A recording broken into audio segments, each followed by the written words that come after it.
रात का अंधेरा इतना गहरा था कि हाथ को हाथ दिखाई न दे। तूफान पूरे जंगल को अपनी आगोश में ले चुका था। आसमान फट पड़ा है। ऐसी काली रात में लोमड़ी और भेड़िए शिकार की तलाश में घूमते हैं। अगर तुम्हें कुछ हो गया तो हम सब कैसे जिएंगे?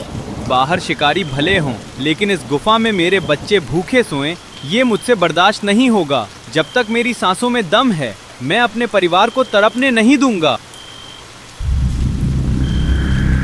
खरगोश को जरा भी अंदाजा नहीं था कि कोई काली परछाई काफी देर से पेड़ों के पीछे छिपी हुई थी और उसकी नजरें सिर्फ खरगोश की हर एक हरकत पर टिकी थी। वो सही मौके का चुपचाप इंतजार कर रही थी।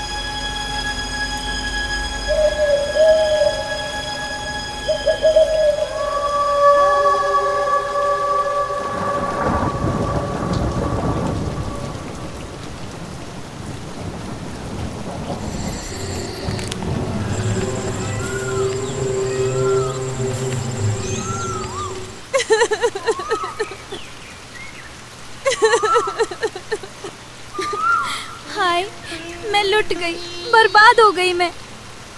गिलहरी बहन, क्या हुआ? तुम इतनी जोर जोर से रो क्यों रही हो? बंदर भैया, मत पूछो, बर्बाद हो गई मैं। मेरी पूरे साल की जमा की हुई अखरोट, सूखी घास और बीज रातों रात कोई सब कुछ चुरा ले गया। अब मैं अपने बच्चों को सर्दियों में क्या खिलाऊंगी?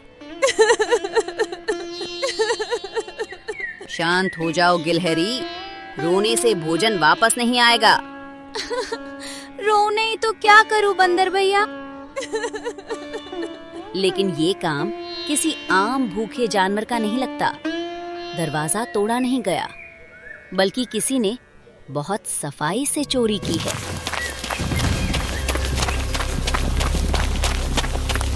गिलहरी ही नहीं, आज रात मेरी गुफा से भी सारा बचा हुआ मांस और ताजे फल चोरी हो गए हैं। कोई नीच चोर इस जंगल में घुस आया है जो हम सबका चैन छीन रहा है। आखिरकार राजा शेर सिंह ने पूरे जंगल की आपातकालीन सभा बुला ली। कुछ ही देर में जंगल का हर छोटा बड़ा जानवर विशाल चट्टानी मैदान में इकट्ठा हो गया।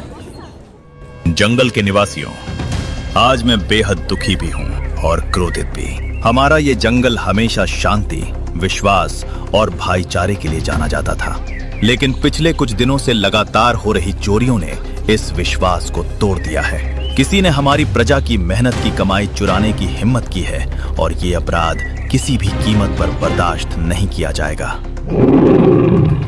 महाराज, मुझे लगता है कि ये कोई साधारण चोर नहीं है।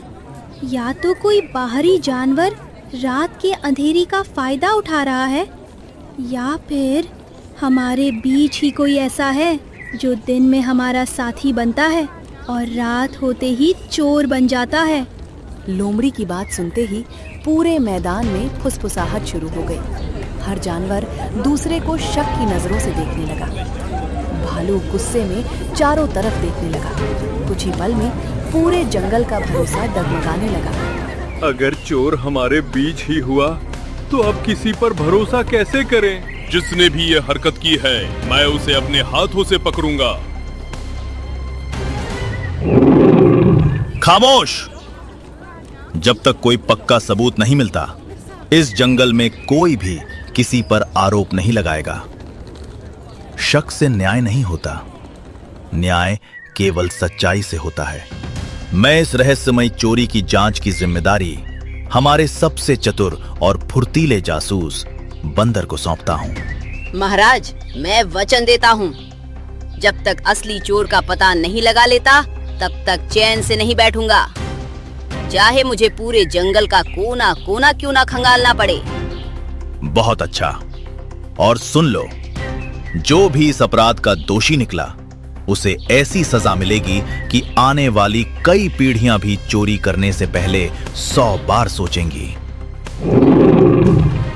राजा की बात सुनकर सभा खत्म हो गई, लेकिन किसी के मन का डर खत्म नहीं हुआ।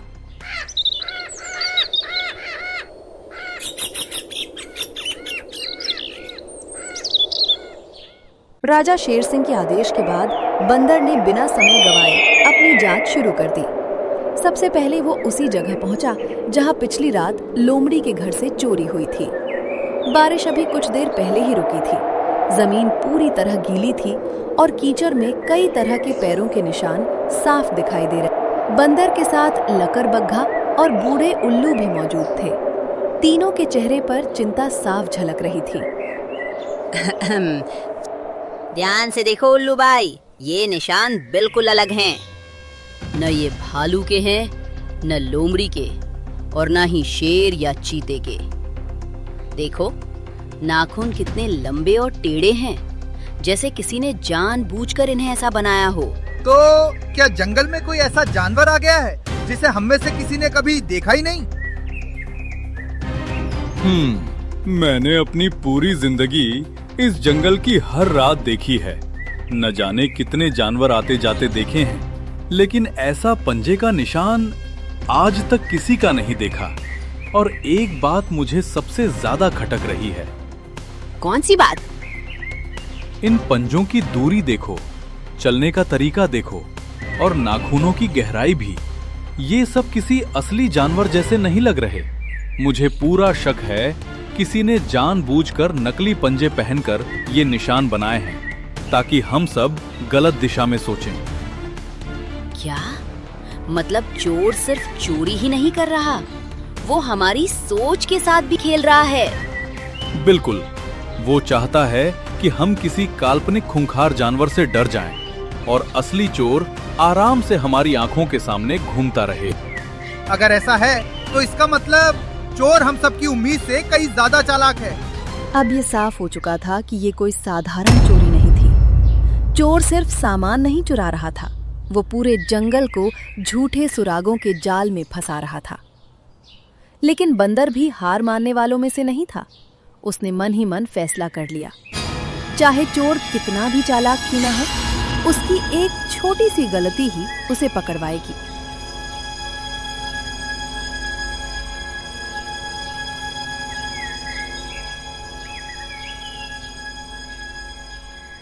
रात का सन्नाटा गहराता जा रहा था।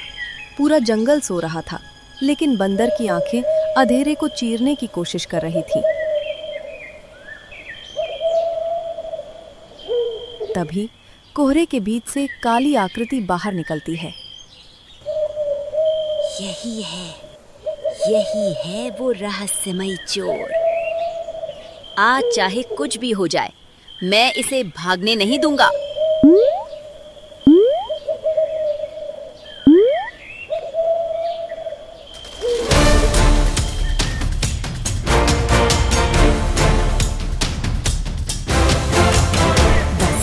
कुछ ही कदम और बंदर उस रहस्यमयी चोर तक पहुंच जाता।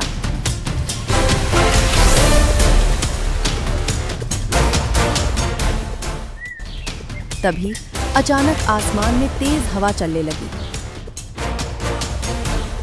अरे रुको, भाग मत! ये कैसे हो सकता है? इतनी जल्दी कोई आंखों के सामने से गायब कैसे हो गया? क्या सचमुच मैं किसी इंसान का पीछा कर रहा था? या फिर ये चोर हर चाल पहले से सोचकर चलता है? बंदर पीछे मुड़ने ही वाला था कि तभी उसे काले कपड़े का एक टुकड़ा जमीन पर गिरा हुआ दिखाई दिया।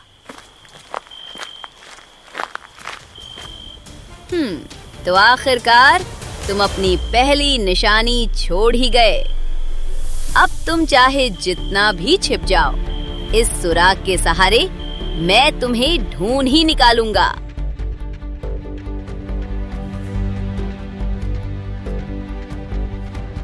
पूरी रात जागने के बाद बंदर अभी भी उसी काले कपड़े के टुकड़े को ध्यान से देख रहा था। उसके मन में एक ही सवाल बार बार घूम रहा था। तभी दूर से तेज कदमों की आवाज सुनाई दी। बंदर भाई, अनर्थ हो गया। शांत हो जाओ हिरण, गहरी सांस लो और बताओ आखिर हुआ क्या है? इस बार तो सारी हदें पार हो गई। आज रात मेरे घर में भी चोरी हो गई। सर्दियों के लिए जो खाना मैंने महीनों की मेहनत से जमा किया था, सब गायब हो गया। लेकिन इस बार चोर सिर्फ चोरी करके नहीं गया। मतलब? तालाब के किनारे उसने फिर वही काले पंजों के निशान छोड़ दिए हैं। इतने बड़े, इतने डरावने। कोई किसी की बात सुनने को तैयार नहीं है बंदर भाई। अगर जल्द ही असली चोर नहीं मिला तो पूरा जंगल आपस में बट जाएगा। बंदर बिना एक पल गवाए हिरन के साथ तालाब की ओर दौड़ पड़ा। कुछ ही देर में दोनों वहां पहुंच गए, लेकिन वहां का नजारा देखकर बंदर भी एक पल के लिए हैरान रह गया। मैं पहले ही कह रहा था, ये काम किसी अपने का है। अपने का? कहीं तुम खुद तो नहीं हो चोर? सबसे ज्यादा ताकत तो तुम्हारे पास ही है। क्या कहा तुमने? जुबान संभाल कर बात करो। बस करो, आप लोग क्यों लड़ रहे हैं? यही तो चोर चाहता है कि हम सब एक दूसरे पर शक करें। कोई किसी की बात सुनने को तैयार नहीं है बंदर भाई। अगर जल्द ही असली चोर नहीं मिला तो पूरा जंगल आपस में बट जाएगा। लगातार हो रही चोरियों ने पूरे जंगल को डर और शक के माहौल में ढकेल दिया था। लेकिन जहां बाकी जानवर एक दूसरे पर आरोप लगा रहे थे, वही बंदर हर घटना को शांत दिमाग से समझने की कोशिश कर रहा था। उसे पूरा यकीन था, हर अपराध अपने पीछे कोई न कोई पैटर्न जरूर छोड़ता है। बंदर भाई, आप ये नक्शा क्यों बना रहे हैं? क्या इससे चोर का पता चल जाएगा? कई बार चोर को उसके पैरों के निशान नहीं, बल्कि उसकी सोच पकड़वाती है। पहली चोरी, गिलहरी का पेड़। दूसरी चोरी, लोमड़ी की गुफा। तीसरी चोरी, हिरण का बसेरा। अरे, ये तो एक आकृति बन गई। क्या ये सिर्फ संयोग है? नहीं, ये संयोग नहीं हो सकता। अगर चोर सिर्फ खाना चुराना चाहता तो वो पास पास की जगहों को निशाना बनाता। लेकिन देखो, उसने हर बार जंगल के अलग अलग हिस्से चुने हैं। गिलहरी जंगल के पूर्वी हिस्से में रहती है, लोमड़ी पश्चिम में और हिरण दक्षिण की ओर। मतलब हर चोरी के बाद किसी न किसी नए इलाके के जानवर डर और शक में डूब जाते हैं। तो उसका असली मकसद खाना चुराना नहीं है? बिल्कुल, चोरी तो सिर्फ एक बहाना है।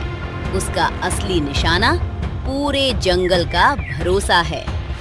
वो चाहता है कि पूर्व वाले पश्चिम वालों पर शक करे, पश्चिम वाले दक्षिण वालों पर, और धीरे धीरे पूरा जंगल आपस में बट जाए।